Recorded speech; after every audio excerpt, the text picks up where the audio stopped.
एक सेठ से लक्ष्मी जी रूठ गई।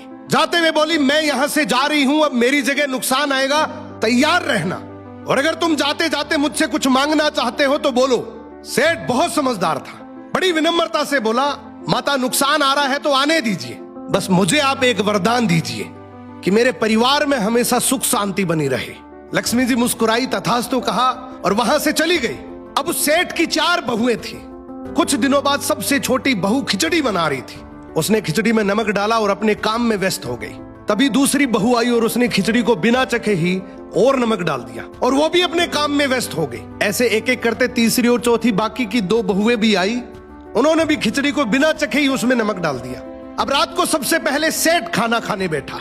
जैसे ही उसने खिचड़ी का 1 चम्मच लिया, उसे महसूस हो गया कि इसमें बहुत ज्यादा नमक है, और सेठ जी तुरंत समझ गए कि नुकसान आ चुका है। किसी से कुछ नहीं कहा, चुपचाप खिचड़ी खाई और चला गया। अब सेठ के बाद खाना खाने की बारी आई सबसे बड़े बेटे की।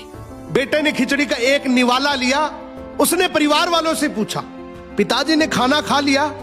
उन्होंने कुछ कहा? तो बाकी सबने जवाब दिया, हाँ पिताजी ने तो खाना खा लिया, लेकिन किसी से कुछ नहीं कहा। तो बड़े बेटे ने भी चुपचाप खिचड़ी खाई और चला गया।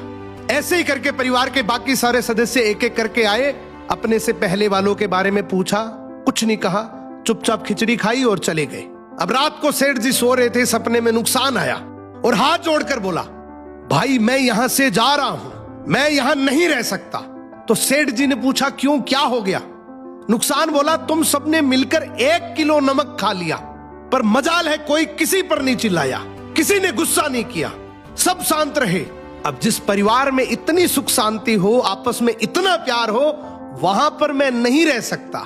निष्कर्ष कि जिंदगी है तो उतार चढ़ाव, दुख सुख, फायदा नुकसान सब चलता रहेगा, लेकिन जिस परिवार में आपस में लोगों में प्यार है, सुख शांति है, छोटे में आदर, बड़े में बड़प्पन है, उस परिवार का कोई नुकसान, कोई आपदा कुछ नहीं बिगाड़ सकती।